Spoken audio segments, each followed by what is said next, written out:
ನಾವೆಲ್ಲರೂ ಭಾರತೀಯರು. ಭಾರತ ದೇಶವನ್ನು ಸ್ವತಂತ್ರಕ್ಕಿಂತ ಮುಂಚೆ ಬ್ರಿಟಿಷರ ಆಳ್ವಿಕೆಯಲ್ಲಿ ಕೇವಲ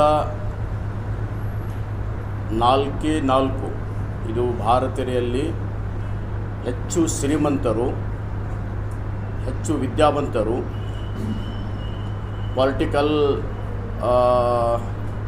ಫೀಲ್ಡ್ನಲ್ಲಿ ಪ್ರಭಾವಿಕರು.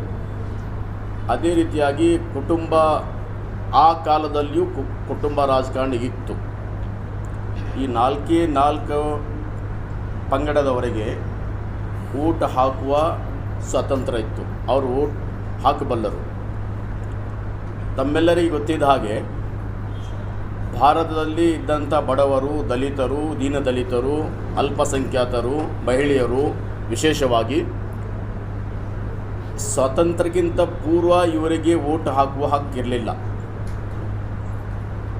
ನಾವೆಲ್ಲ ಭಾರತೀಯರು ಗಾಂಧೀಜಿಯವರ ನೇತೃತ್ವದಲ್ಲಿ, ಇದರಲ್ಲಿ ಅಬುಲ್ ಕಲಾಂ ಆಜಾದ್ನೂ ಇದ್ದಾರೆ, ಹಿಂದೂ, ಮುಸ್ಲಿಂ, ಸಿಖ್ ಮತ್ತು ಈಸಾಯಿ, ಸಿಖ್ ಮತ್ತು ಕ್ರಿಶ್ಚಿಯನ್ಸ್ ಇವರೆಲ್ಲ ಸೇರಿಕೊಂಡು ಭಾರತ ಸ್ವತಂತ್ರ ಆಗಬೇಕು, ನಮ್ಮೆಲ್ಲರಿಗೆ ಹಕ್ಕು ಸಿಗಬೇಕು, ನಾವೆಲ್ಲರೂ ಭಾರತೀಯರು ಸ್ವಾತಂತ್ರ್ಯಕ್ಕಾಗಿ ಹೋರಾಡಿ 1947ರಲ್ಲಿ ನಮ್ಮ ದೇಶ ಸ್ವಾತಂತ್ರ್ಯ ಆಯಿತು. ಸ್ನೇಹಿತರೆ, ತಮ್ಮೆಲ್ಲರಿಗೂ ಗೊತ್ತಿದ್ದಾಗೆ 1955ರಲ್ಲಿ ಭಾರತ ದೇಶದಲ್ಲಿ ಇದ್ದಂಥ ಎಲ್ಲ ಜನಾಂಗದ ಸರ್ವೆ ಆದ ನಂತರ ಮೊದಲನೆಯ ಚುನಾವಣೆ ನಮ್ಮ ದೇಶದಲ್ಲಿ 1955. ಆವಾಗ ವೋಟರ್ಸ್ರ ಸಂಖ್ಯೆ 17,32,00,000. ಇವಾಗ ತಮಗೆ ಗೊತ್ತಿದ್ದಾಗೆ 2024ರಲ್ಲಿ ಚುನಾವಣೆ ಆಯಿತು. ಆವಾಗ ಎಷ್ಟು ವೋಟರ್ಸ್ ಇದ್ದರು? ಕನಿಷ್ಠ ಪಕ್ಷ 100 ಕೋಟಿ.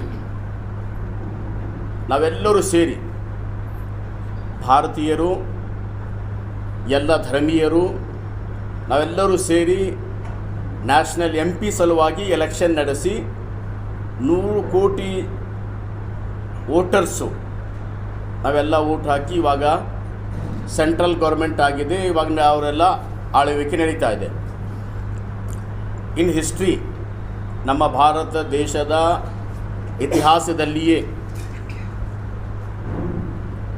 ಸ್ಪೆಷಲ್, ತಮ್ಗೆ ಗೊತ್ತಿದ್ದಾಗೆ ಇದಕ್ಕಿಂತ ಮುಂಚೆ ಆಗಿದೆ, ಇನ್ಸೆಂಟಿವ್ ರಿವಿಷನ್ ಆಗಿದೆ, ಆದರೆ ಸ್ಪೆಷಲ್ ಆಗಲಿಲ್ಲ. ಭಾರತ ಸರ್ಕಾರದ ಮೆಚ್ಚುಗೆಯಿಂದ ನಮ್ಮ ಚುನಾವಣೆ ಕಮಿಷನ್ ಇವರೆಲ್ಲ ಸೇರಿಕೊಂಡು ಭಾರತದಲ್ಲಿ ಇದ್ದಂಥ ಎಲ್ಲ ಭಾರತೀಯರ ಮೇಲೆ SIR ಅಂಥೇಳಿ ಒಂದು ವಿಶೇಷ ಪರಿಷ್ಕರಣೆ ನಡೆಸ್ತಾ ಇದ್ದಾರೆ. ಹೇಳಿದ್ದೇನು? SIR ನಾವು ಯಾಕೆ ನಡೆಸ್ತಾ ಇದ್ದೇವೆ ಅಂತ ಹೇಳಿದ್ದೇನು? ಭಾರತದಲ್ಲಿ ಒಂದನೇದಾಗಿ ಪರಿಷ್ಕರಣೆ ಆಗಬೇಕು, ಎರಡನೇದಾಗಿ ನುಸುಳಿಕೋರರು ನಮ್ಮ ದೇಶದಲ್ಲಿ ಇದ್ದಾರೆ, ಅವರಿಗೆ ಹೊರಗಾಕಬೇಕು. ಎಸ್, ಆಗಬೇಕಿದು, ಆಗಬೇಕು. ನಮ್ಮ ದೇಶದಲ್ಲಿ ಯಾವುದೇ ದೇಶದ ಪ್ರಜೆ ಅವರು ಬರಬಾರದು. ಯಾಕೆ ಬರಬೇಕು ಅವರಿಲ್ಲಿ? ನಮ್ಮ ಕ್ವಶನ್ ಇದೆ, ಅವರಿಗೆ ಬರಲಿಕ್ಕೆ ಅವಕಾಶ ನೀಡಿದ್ಯಾರು? ನಿಮಗೆ ಅಧಿಕಾರ ಕೊಟ್ಟವರು ಯಾರು? ನಾವೆಲ್ಲ ಅಧಿಕಾರ ಕೊಟ್ಟಿದ್ದು. ದೇಶದ ಸುರಕ್ಷತೆ, ದೇಶದಲ್ಲಿ ಯಾವುದೇ ದೇಶದ ಪ್ರಜೆಗಳು ನಮ್ಮ ದೇಶದಲ್ಲಿ ಬರಬಾರದು. ಇದಕ್ಕೆ ವಿಶೇಷ ನಿಗಾ ಯಾರು ಇಡಬೇಕು? ಯಾರ ಜವಾಬ್ದಾರಿ ಇದು? SIR ತರುವಕ್ಕಿಂತ ಮುಂಚೆ ಹೇಳಿದ್ದೇನು? ನುಸುಳಿಕೋರರು ಇಲ್ಲಿ ಬರ್ತಾರೆ ಅಂಥೇಳಿ. ಸ್ನೇಹಿತರೆ, ತಮ್ಗೆ ಗೊತ್ತಿದ್ದ ಹಾಗೆ ಈಗಾಗಲೇ 13 ರಾಜ್ಯಗಳಲ್ಲಿ SIR ಆಯಿತು. ಮೊದಲನೇದಾಗಿ ಬಿಹಾರ, ನಂತರ ಬೇರೆ ಬೇರೆ ರಾಜ್ಯಗಳಲ್ಲಿ. SIR ಆದ ನಂತರ 6,50,00,000ಕ್ಕಿಂತ ಹೆಚ್ಚ ಜನರ ಹೆಸರನ್ನು ವೋಟರ್ ಲಿಸ್ಟಿಂದ ತೆಗೆದುಹಾಕಿದರು. ಹಾಗಾದರೆ ಇವರೆಲ್ಲರೂ ನುಸುಳಿಕೋರರ? ರಿಸಲ್ಟ್ ಏನು ಬಂದಿದೆ? ನಾವು ಹೇಳೋದಲ್ಲ. ಬೇರೆ ಬೇರೆ ರಾಜ್ಯಗಳಲ್ಲಿ SIR ನಡೆದಿದೆ. ನುಸುಳಿಕೋರರ ಸಂಖ್ಯೆ ಎಷ್ಟು? ಚುನಾವಣೆ ಕಮಿಷನ್ ಅವರು ಹೇಳಿದ ಹಾಗೆ ಆಯಾ ರಾಜ್ಯಗಳಲ್ಲಿ ನಡೆದಂಥ SIR ಆದ ನಂತರ ಹೇಳಿದರು 372 ಜನ ನುಸುಳಿಕೋರರು. ಅದರಲ್ಲಿ ಅಲ್ಪಸಂಖ್ಯಾತರು ಎಷ್ಟು? ವಿಶೇಷವಾಗಿ ಮುಸ್ಲಿಮರು ಎಷ್ಟು? ಕೇವಲ 7 ಮಂದಿ. ಇಬ್ಬರು ತೀರಿಕೊಂಡು ಹೋಗಿದ್ದಾರೆ, 5 ಜನ ಉಳಿದಿದ್ದಾರೆ. 372ರಲ್ಲಿ 72 ಸಂಖ್ಯೆಯಲ್ಲಿ ತಾವು ಸ್ವಲ್ಪ ವಿಚಾರಣೆ ಮಾಡಿ ಇಷ್ಟೆಲ್ಲ ದೊಡ್ಡ ಪ್ರಕ್ರಿಯೆಯನ್ನು ನಡೆಸಿದಾಗ, ಕೋಟ್ಯಾಂತರ ಜನರು SIR ನಡೆದಾಗ ಕೆಲವೇ ಹೆಸರುಗಳು ಬರ್ತಾಯಿವೆ. ಇವರೆಲ್ಲ ನುಸುಳಿಕೋರರು ಅಂಥೇಳಿ. ತಮಗೆ ಗೊತ್ತಿದ್ದ ಹಾಗೆ ಜನರಲ್ಲಿ ಒಂದು ತಪ್ಪು ಕಲ್ಪನೆ ಇದೆ. ವಿಶೇಷವಾಗಿ ಜನರಲ್ಲಿ ಮೂಡಿಸುವ ಏನು SIR ಅಂಥೇಳಿ.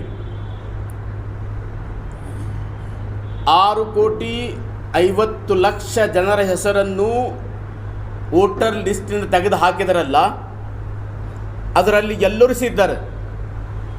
ದಲಿತರು, ವಿಶೇಷವಾಗಿ ಹಿಂದುಳಿದ ವರ್ಗದವರು, ಅಲ್ಪಸಂಖ್ಯಾತರು, ಮಹಿಳೆಯರು ಮತ್ತು ಲೇಬರ್ಸ್. ಒಂದು ಅಸೆಸ್ಮೆಂಟ್ ಆಗ್ತಾ ಇದೆ. ತಮ್ಮೆಲ್ಲರೂ ಗೊತ್ತಿದ್ದ ಹಾಗೆ 1,50,00,000 ಅಲ್ಪಸಂಖ್ಯಾತರು ಇರಬಹುದು. ಈ 5 ಕೋಟಿ ಜನ ಯಾರು? ತಾವೆಲ್ಲ ಹೊರಗೆ ಹಾಕಿದಾರಲ್ಲ ಅವ್ರ ಹೆಸರನ್ನು, ಅವ್ರು ಯಾರು? ಇದಕ್ಕಾಗಿ ಇವಾಗ SIR ಕರ್ನಾಟಕ ರಾಜ್ಯದಲ್ಲಿ ಬಾಗಿಲದಲ್ಲಿ ಕಾಲಿಟ್ಟಿದೆ. ಎಲ್ಲ ಸಂಘಟನೆಗಳು, ವಿಶೇಷವಾಗಿ ಅಲ್ಪಸಂಖ್ಯಾತರ ಸಂಘಟನೆಗಳು, ದಲಿತರ ಸಂಘಟನೆಗಳು, ರೈತರ ಸಂಘಟನೆಗಳು, OBC ಸಂಘಟನೆಗಳು, ಮಹಿಳಾ ಸಂಘಟನೆಗಳು, ವಿದ್ಯಾರ್ಥಿಗಳ ಸಂಘಟನೆಗಳು, ಯುವ ಸಂಘಟನೆಗಳು, 150ಕ್ಕಿಂತ ಹೆಚ್ಚು ಸಂಘಟನೆಗಳ ಒಂದು ಒಕ್ಕೂಟ ಆಗಿದೆ ಎದ್ದೇಳು ಕರ್ನಾಟಕ. ಅದೇ ರೀತಿಯಾಗಿ ಮೈ ವೋಟ್ ಮೈ ರೈಟ್, ಇದು ಹಲವಾರು ಸಂಘಟನೆಗಳ ಒಂದು ಒಕ್ಕೂಟ ಆಗಿದೆ. ಬೇರೆ ಬೇರೆ ಎಲ್ಲ ಸಂಘಟನೆಗಳು ಸೇರಿ ಕರ್ನಾಟಕ ಮುಸ್ಲಿಂ ಮುತ್ತೈದ ಮಹಾಜ್, ಇದು ಮುಸ್ಲಿಮರ 25 ಸಂಘಟನೆಗಳ ಒಕ್ಕೂಟ. ಎಲ್ಲರೂ ಸೇರಿ SIR ಏನು, ಯಾಕೆ ಅದು ಆಗಬಾರ್ದು, ಇವಾಗ ಆಗ್ತಾ ಇದೆ, ಆದರೆ SIR ಇಲ್ಲಿ ಬಂದಿದಲ್ವಾ, ಇದು ಆಗ್ತಾ ಇದೆ, ನಮ್ಮ ಬೇಡಿಕೆಗಳು ಏನು? ಇದು ಕೇವಲ ರಾಜ್ಯದಲ್ಲಿ ನಡೆಸುವಂಥ ಜಾಥಾದಿಂದ ನಾವು ತಿಳಿಸುವುದಲ್ಲ. ಕಳೆದ 9-10 ತಿಂಗಳಿಂದ ರಾಜ್ಯದ ಎಲ್ಲ ಕಡೆಗಳಲ್ಲಿ ಸಂಚರಿಸಿ ಎಲ್ಲರನ್ನು ಭೇಟಿಯಾಗಿ ಬೇರೆ ಬೇರೆ ಸಂಘಟನೆಗಳು, ಮುಖಂಡರು, ಧಾರ್ಮಿಕ ಮುಖಂಡರು ಇವರೆಲ್ಲರನ್ನು ಭೇಟಿಯಾಗಿ ಈ SIR ಬಗ್ಗೆ ಏನಿದೆ ತಿಳುವಳಿಕೆ ನಾವು ಕೊಡ್ತಾ ಇದ್ದೇವೆ. ಸ್ನೇಹಿತರೆ, ತಮಗೆಲ್ಲ ಗೊತ್ತಿದೆ, 30 ಜೂನ್ ಇದೇ ತಿಂಗಳ 30ರಿಂದ ಮುಂದಿನ ತಿಂಗಳ ಜುಲೈ 29ವರೆಗೆ SIR ನಡೀತಾ ಇದೆ. ಅದಕ್ಕಾಗಿ ಕೆಲವೊಂದು ನಮ್ಮ ಬೇಡಿಕೆ ಇದೆ. ನಮ್ಮ ಸ್ನೇಹಿತರಾದ ಆರಿಫ್ ಅಲ್ಲ ಅವರು ಬೇಡಿಕೆ ಏನಿದೆ, ಯಾಕೆ ನಾವು ಜಾಥಾ ನಡೆಸ್ತಾ ಇದ್ದೇವೆ ಎಂಬುದು ಅವ್ರು ತಿಳಿಸ್ತಾ ಇದ್ದಾರೆ. ಕೊನೆಯದಾಗಿ ತಮಗೆ ಹೇಳೋದು, ತಾವು ಮತ್ತು ನಾವು ಬೇರೆ ಅಲ್ಲ, ನಾವೆಲ್ಲರೂ ಭಾರತೀಯರು. ಯಾವುದೇ ಒಬ್ಬ ನಮ್ಮ ಭಾರತೀಯ, ನಮ್ಮ ದೇಶದವ, ನಮ್ಮ ಕನ್ನಡಿಗ, ನಮ್ಮ ರಾಜ್ಯದವ ಒಂದೇ ಹೆಸರು ವೋಟರ್ ಲಿಸ್ಟಿಂದ ಹೊರಗೆ ಹಾಕಬಾರದು. ಅದಕ್ಕಾಗಿ ನಾವು ಎಲ್ಲ ಸಂಘಟನೆಗಳಿಗೆ ಸೇರಿ, ವಿಶೇಷ ಇನ್ನೊಂದು ಮಾತು, ಈ ಸಂಘಟನೆಗಳ ಅಷ್ಟೇ ಅಲ್ಲ, ಜಾತ್ಯತೀತ ಪೊಲಿಟಿಕಲ್ ಪಾರ್ಟಿ ಪಕ್ಷಗಳು, ಎಲ್ಲ ಪಕ್ಷಗಳು ಸೇರಿ ಇವಾಗ ಒಂದು ಅಭಿಯಾನ ನಡೆಸ್ತಾ ಇದ್ದೇವೆ, ಜಾಥಾ ನಡೆಸ್ತಾ ಇದ್ದೇವೆ. ಈ ಜಾಥಾ ಯಾವ ರೀತಿಯಾಗಿ ಬಿಜಾಪುರದಿಂದ ಸ್ಟಾರ್ಟ್ ಆಗ್ತಾ ಇದೆ ಅಲ್ವಾ, ಅದೇ ರೀತಿಯಾಗಿ ಬೀದರು ಮತ್ತು ಬೇರೆ ಬೇರೆ 6-5 ಕಡೆಗಳಿಂದ ಸೇಮ್ ಡೇಟ್ ಸೇಮ್ ಟೈಮ್ನಲ್ಲಿ ಈ ಜಾಥಾ ನಡೆಸ್ತಾ ಇದ್ದೇವೆ. ಬೆಂಗಳೂರಿಗೆ 20ನೇ ತಾರೀಕಿಗೆ ನಾವು ತಲುಪ್ತಾ ಇದ್ದೇವೆ. ಬೆಂಗಳೂರಿನಲ್ಲಿ ಎಲೆಕ್ಷನ್ ಕಮಿಷನ್ ಅವರಿಗೆ ನಮ್ಮ ಡಿಮಾಂಡ್ ಇದೆ. ಆ ಡಿಮಾಂಡ್ ಏನಿದೆ ನಾವು ತಿಳಿಸ್ತಾ ಇದ್ದೇವೆ. ಆ ಡಿಮಾಂಡ್ ಒಂದು ವೇಳೆ ಅವರು ಪೂರ್ಣಗೊಳಿಸಲಿಲ್ಲ, ಆವಾಗ ನಮ್ಮ ಅಭಿಯಾನ ಹೇಗೆ ಆಗಬಹುದಂಥೇಳಿ ನಿರ್ಣಯ ನಾವು ತೆಗೆದುಕೊಳ್ಳುತ್ತೇವೆ. ಥ್ಯಾಂಕ್ ಯು, ನನಗೆ ತಾವು ಮಾತನಾಡಲಿಕ್ಕೆ ಅವಕಾಶ ಕೊಟ್ಟಿದ್ದಕ್ಕಾಗಿ. ಎಲ್ಲರಿಗೂ ನಮಸ್ಕಾರ.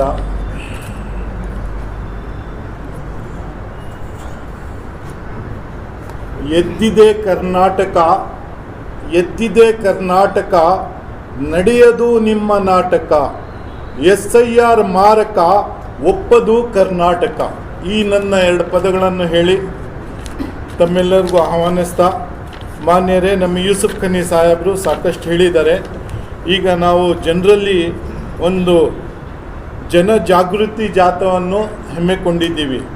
ಸುಮಾರು 150 ಸಂಘ ಸಂಸ್ಥೆಗಳು ಸೇರಿ ಈ ಜಾಥಾವನ್ನು ನಾವು ನಡೆಸ್ತಾ ಇದ್ದೀವಿ. ರಾಜ್ಯ ವ್ಯಾಪ್ತಿಯಲ್ಲಿ 5 ಮಾರ್ಗಗಳಲ್ಲಿ ಈ ಜಾಥಾ ಪ್ರಾರಂಭವಾಗ್ತೈತೆ. ಈ ದಿನವೇ ಪ್ರಾರಂಭವಾಗ್ತೈತೆ ಆ 5 ಜಾಗದಲ್ಲೂ. ಮತ್ತು ನಾವೆಲ್ಲೂ ಎಲ್ಲ ಜಾಥಾಗಳು 6 ಜಿಲ್ಲೆಗಳಿಗೆ, ಒಂದೊಂದು ಜಾಥಾ 6 ಜಿಲ್ಲೆಗಳ ಕಾರ್ಯವ್ಯಾಪ್ತಿಯಲ್ಲಿ ನಡೆಯುತ್ತೆ. ಆ 6 ಜಿಲ್ಲೆ ಕಾರ್ಯವ್ಯಾಪ್ತಿಯಲ್ಲಿ ಆದಷ್ಟು ಎಲ್ಲ ತಾಲೂಕುಗಳ ಮುಖ್ಯ ಸ್ಥಳಗಳಲ್ಲಿ ನಾವು ಭೇಟಿ ನೀಡುತ್ತೀವಿ. ತದನಂತರ 20ನೇ ತಾರೀಕು ನಾವು ಹೋಗಿ ಒಗ್ಗೂಡ್ತೀವಿ ಬೆಂಗಳೂರಿನಲ್ಲಿ. ಈ SIR ಬಗ್ಗೆ ಯೂಸುಫ್ ಖನಿ ಸಾಹೇಬ್ರು ಹೇಳಿದ್ರು, ತಾವೆಲ್ಲ ಕೇಳಿದ್ದೀವಿ. ನಾವು ಯಾತಕ್ಕೆ ವಿರೋಧ ಮಾಡ್ತಾ ಇದ್ದೀವಿ? SIR ವಿರೋಧ, ಮತದಾರ ಪಟ್ಟಿ ಪರಿಶೀಲನೆ ಮಾಡಲಿ, ಸಹಜ, ಅದಕ್ಕೆ ನಾವು ಒಪ್ಪಿಗೆ ಕೊಡ್ತೀವಿ. ವಿಶೇಷವಾಗಿ ಮತದಾರ ಪಟ್ಟಿ ಪರಿಷ್ಕರಣೆ ಮಾಡ್ತಾ ಇದ್ದಾರಲ್ಲ, ಇದಕ್ಕೆ ನಾವು ವಿರೋಧವಾಗಿದ್ದೀವಿ. ಯಾತಕ್ಕಂತ ಹೇಳಿದ್ರೆ, ನಮ್ಮ ದೇಶದಲ್ಲಿ ಯಾವುದೇ ಒಂದು ಕಾಯ್ದೆ ಕಾನೂನು ಒಂದು ನಮೂನೆ, ಒಂದು ನಿಗದಿತ ನಮೂನೆ ಯಾವುದೇ ಒಂದು ಇಲಾಖೆಯಲ್ಲಿ ಕೊಡಬೇಕಂತ ಹೇಳಿದ್ರೆ ಆ ಒಂದು ಪಾರ್ಲಿಮೆಂಟಲ್ಲಿ ಅಪ್ರೂವ್ ಆಗುತ್ತೆ. ಆ ಒಂದು ಇಲಾಖೆಯಲ್ಲಿ ಅದೊಂದು ಪ್ರಕಟಣೆ ಮಾಡ್ತಾರೆ, ರಾಜ್ಯಪತ್ರದಲ್ಲಿ ಅದಕ್ಕೆ ಪ್ರಕಟಣೆ ಮಾಡಿಬಿಟ್ಟು ಅದು ಅನುಮೋದಿಸಿಬಿಟ್ಟು ತದನಂತರ ಆ ನಮೂನೆಯನ್ನು ಸಾರ್ವಜನಿಕರವಾಗಿ ಪ್ರಕಟಣೆ ಮಾಡ್ತಾರೆ. ಇದು ಸಹಜವಾದ ಪದ್ಧತಿ. ಆದರೆ ಈ SIR ನಮೂನೆ ಏನು ಕೊಡ್ತಾ ಇದ್ದಾರೆ, ಇದು ಎಲ್ಲೂ ಸರ್ಕಾರದಲ್ಲಿ ಅನುಮೋದನೆ ಆಗಿಲ್ಲ, ಯಾವುದೇ ರಾಜಪತ್ರದಲ್ಲಿ ಅನುಮೋದನೆ ಆಗಿಲ್ಲ. ನಮ್ಮ ರಾಜ್ಯದಲ್ಲಿ ಏನು ಕೊಡ್ತಾ ಇದ್ದಾರೆ ಇವರು, ಎನ್ಯುಮರೇಷನ್ ಫಾರಮು, ಈ ಹಿಂದಿನ ರಾಜ್ಯಗಳಲ್ಲಿ ಏನು ಎನ್ಯುಮರೇಷನ್ ಫಾರಮ್ ಕೊಟ್ಟಿದ್ದಾರೆ, ತಾವು ಹೋಲಿಕೆ ಮಾಡಿದ್ರೆ ಒಂದಕ್ಕೊಂದು ವ್ಯತ್ಯಾಸಗಳೈತೆ. ಇದನ್ನು ನಾವು ವಿರೋಧಿಸ್ತೀವಿ. ನಾವು ಭಾರತ ದೇಶದವರು, ಬೇರೆ ರಾಜ್ಯ ಬೇರೆದಲ್ಲ, ನಮ್ಮದು ಬೇರೆ ರಾಜ್ಯ ಅಲ್ಲ, ಎಲ್ಲರಿಗೂ ಒಂದೇ ರೀತಿಯಾದ ಒಂದು ನಮೂನೆಯನ್ನು ಕೊಡಬೇಕಾಗಿತ್ತು. ಈ ನಮೂನೆಯನ್ನು ಸರಿಯಾಗಿ ಕೊಟ್ಟಿಲ್ಲ. ಕಾರಣಗಳು ಏನಂತ ಹೇಳಿದರೆ, ತಮಗೆ ತಿಳಿದಿರುವಂತೆ ಮೊದಲು ರಾಜ್ಯ ಚುನಾವಣೆ ಆಯೋಗವನ್ನು ಆಯ್ಕೆ ಮಾಡ್ತಾ ಇದ್ದಂಥ 3 ವ್ಯಕ್ತಿಗಳು ಯಾರ್ಯಾರು? ಮಾನ್ಯ ಪ್ರಧಾನಮಂತ್ರಿಗಳು, ಆಮೇಲೆ ಸುಪ್ರೀಂ ಕೋರ್ಟ್ ಜಡ್ಜ್ ಒಬ್ಬರು, ವಿರೋಧ ಪಕ್ಷದ ನಾಯಕರೊಬ್ಬರು ಇದ್ದರು. ಆದರೆ ಈ ಕೇಂದ್ರ ಸರ್ಕಾರ ಬಂದ ನಂತರ ಇದನ್ನು ಬದಲಾಯಿಸ್ಬಿಟ್ಟು ನಮ್ಮ ಸುಪ್ರೀಂ ಕೋರ್ಟ್ ಜಡ್ಜನ್ನು ಕೈಬಿಟ್ಟು ಅವ್ರಿಗೆ ಪ್ರಧಾನಮಂತ್ರಿಗೆ ಬೇಕಾಗಿರುವಂಥ ಮಂತ್ರಿಗೆ ಆಯ್ಕೆ ಮಾಡಿಕೊಂಡು ವಿರೋಧ ಪಕ್ಷ ನಾಯಕರಿಗೆ ಆಯ್ಕೆ ಮಾಡ್ಕೊಂಡಿದ್ದಾರೆ. ಈಗ ಯಾರು ಜಾಸ್ತಿ ಇರ್ತಾರೆ ಅವ್ರಿಗೆ ಬೇಕಾದವರ ವ್ಯಕ್ತಿಗಳನ್ನು ಅವರು ಆಯ್ಕೆ ಮಾಡ್ತಾರೆ.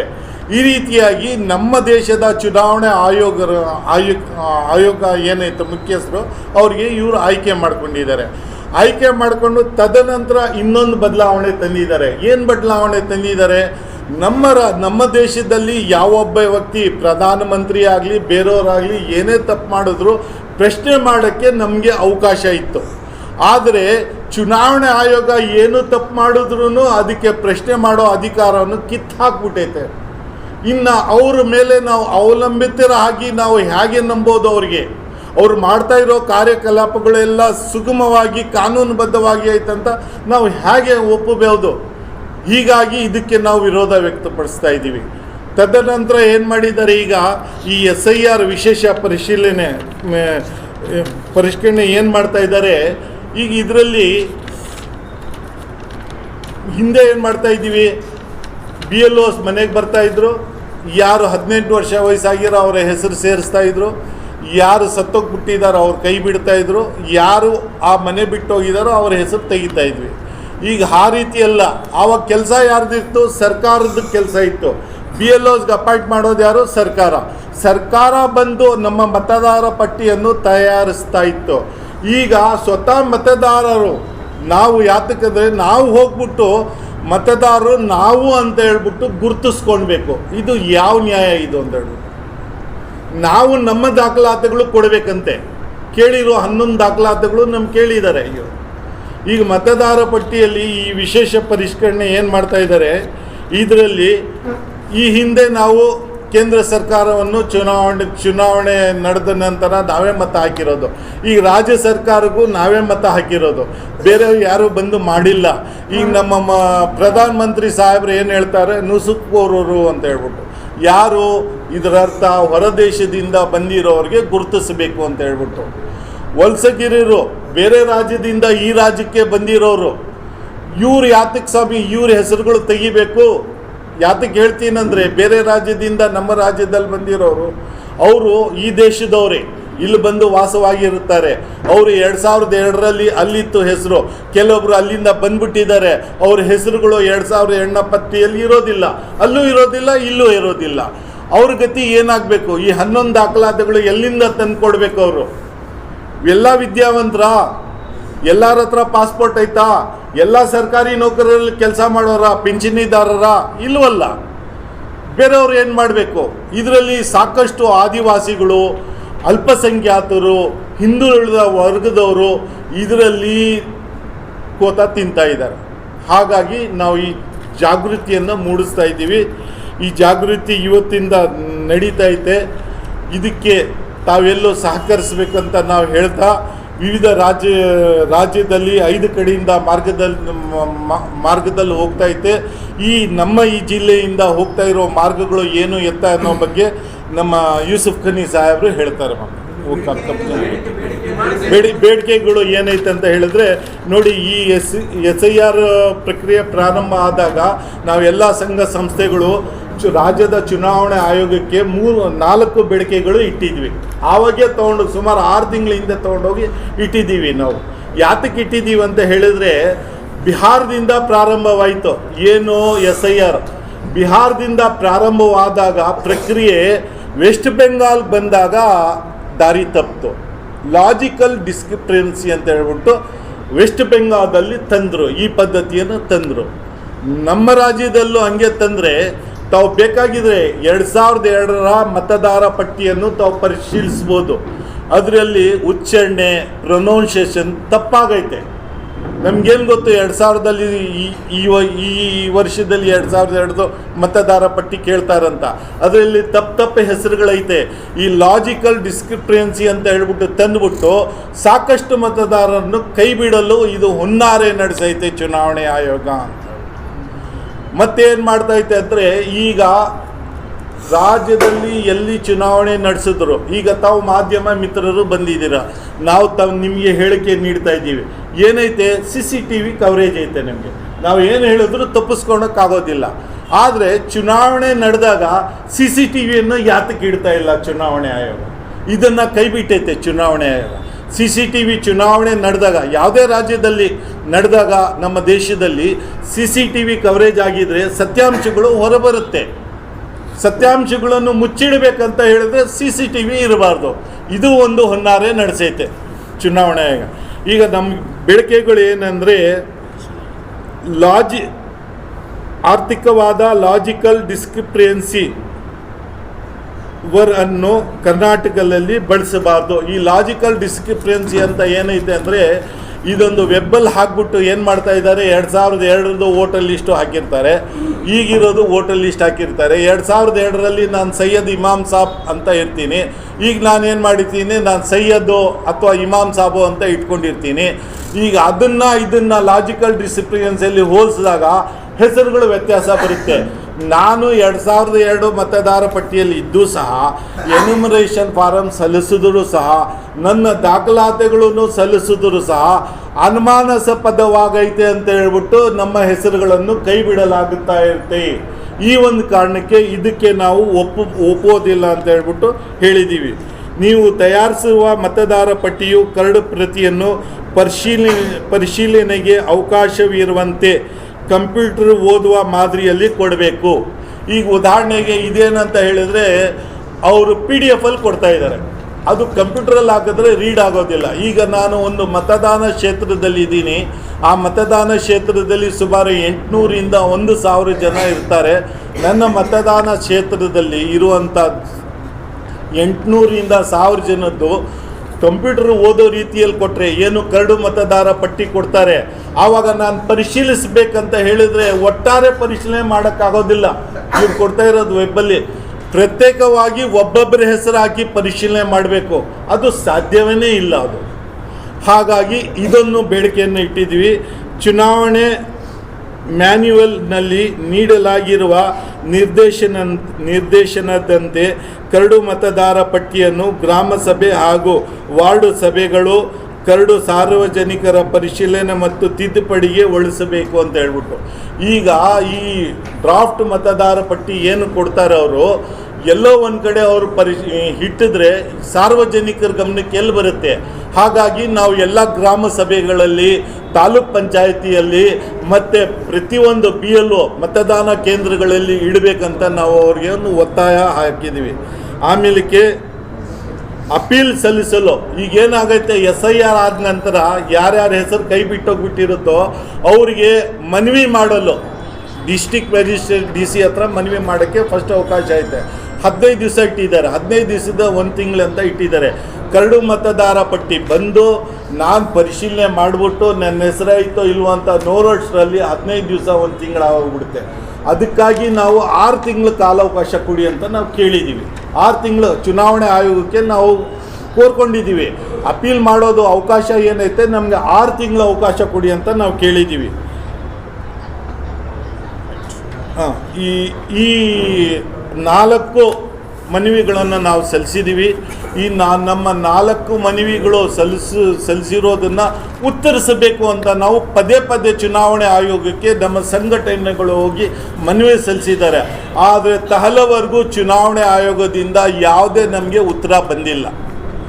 ಇದಕ್ಕೆ ನಮಗೆ ಉತ್ತರ ಬರಬೇಕಂತ ನಾವು ಒತ್ತಾಯಿಸಿ ಇದು ಜನಜಾಗೃತಿಯನ್ನು ನಾವು ಹೆಮ್ಮೆ ಕೊಡ್ತಾ ಇದ್ದೀವಿ.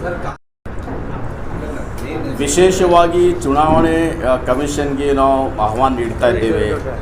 ನಮ್ಮ ಕೇಳಿರುವಂಥ ಪ್ರಶ್ನೆಗಳಿಗೆ ನೀವು ಉತ್ತರ ನೀಡಿ ಅಂಥೇಳಿ ಅವರನ್ನು ಭೇಟಿಯಾಗಿದ್ದೇವೆ, ಪತ್ರ ಕೊಟ್ಟಿದ್ದೇವೆ, ಎಲ್ಲ ಮುಗಿದಿದೆ.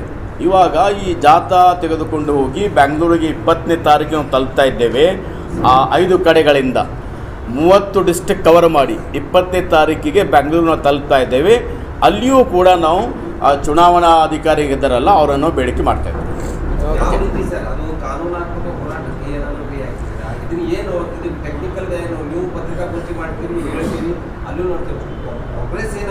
ಸರ್ 2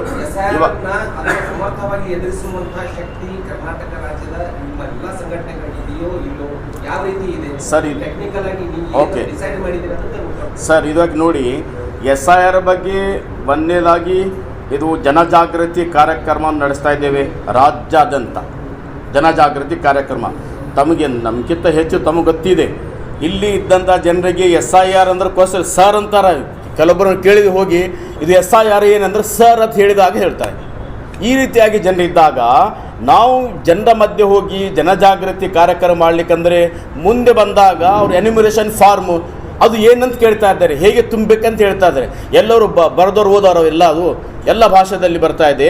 ಹೀಗಾಗಿ ಜನಜಾಗೃತ ಕಾರ್ಯಕ್ರಮ ನಡೆಸ್ತಾ ಇದ್ದೀವಿ ಕಳೆದ 6 ತಿಂಗಳಿಂದ. ಒಂದನೇದು. ಎರಡನೇದಾಗಿ ತಾವು ಕೇಳಿದ ಹಾಗೆ ಸರ್, ಯಾರು ಯೂಸುಫ್ ಸರ್ ಕೇಳಿ ಈ ಕಡೆ ತಾವು ಹೇಳಿದ ಹಾಗೆ, ಎರಡನೇದಾಗಿ ಕಾನೂನಾತ್ಮಕ ನಮ್ಗೆ ಗೊತ್ತಿದೆ, ನಾವು ಸುಪ್ರೀಂ ಕೋರ್ಟಿಗೆ ಹೋಗಿದ್ದೇವೆ. ಇವಾಗ ಒಂದು ಬೆಂಚ್ ಒಂದು ಡಿಸೈಡ್ ಬಂದಲ್ಲ, ಇನ್ನೊಂದು ಲಾರ್ಜರ್ ಬೆಂಚ್ ಇದೆ, ಅಲ್ಲಿ ಹೋಗ್ತಾ ಇದ್ದಾರೆ. ಇದು ನ್ಯಾಷನಲ್ ಲೆವೆಲ್ ಆಗುವಂಥ ಕೆಲಸ. ಮೂರನೇದಾಗಿ ಕರ್ನಾಟಕ ಸರ್ಕಾರಕ್ಕೆ ನಾವು ಒತ್ತಾಯ ಮಾಡಿದ್ದೇವೆ. ಕಳೆದ 1 ತಿಂಗಳಿಂದ ಪ್ರಯತ್ನ ಮಾಡ್ತಾ ಇದ್ದೇವೆ.